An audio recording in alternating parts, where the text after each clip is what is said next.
दिल्ली की आम आदमी पार्टी सरकार आज 10वां बजट अपना पेश कर रही है। यह बजट राम राज्य की अवधारणा पर आधारित है। इस वक्त दिल्ली सरकार में मंत्री आतिशी बजट पेश कर रही है। उच्च शिक्षा और तकनीकी शिक्षा संस्थानों तक भी पहुंची है।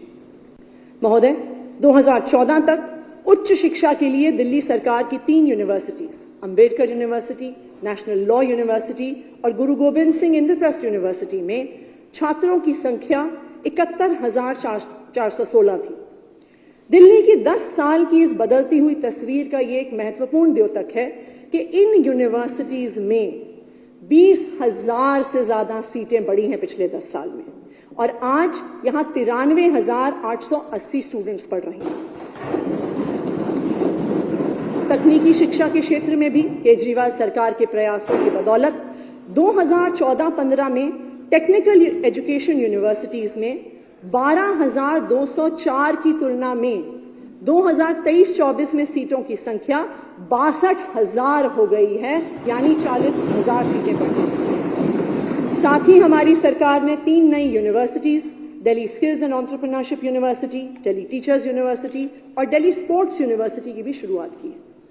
तकनीकी और उच्च शिक्षा के क्षेत्र में केजरीवाल सरकार ने न सिर्फ सीटों और कोर्सेज का विस्तार किया है, बल्कि इंफ्रास्ट्रक्चर का भी एक बहुत व्यापक स्तर पर विस्तार हुआ है। 2016-17 में अंबेडकर यूनिवर्सिटी के 2 नए कैंपस करमपुरा और लोधी रोड में शुरू किए गए।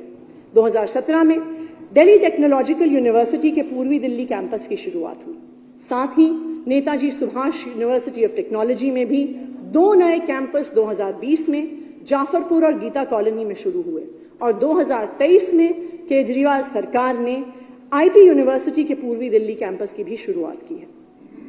दिल्ली की शिक्षा में 10 साल में जो तस्वीर बदली है, उसने ये दिखा दिया है कि अगर किसी सरकार की इच्छा शक्ति हो तो वो हर बच्चे को वर्ल्ड क्लास शिक्षा और एक बेहतरीन भविष्य दे सकता है। लेकिन अध्यक्ष महोदय, इस शिक्षा क्रांति को लाने में अगर किसी एक व्यक्ति की सबसे महत्वपूर्ण भूमिका रही तो वो है दिल्ली के शिक्षा क्रांति के जनक और मेरे बड़े भाई मनीष सिसोदिया जी।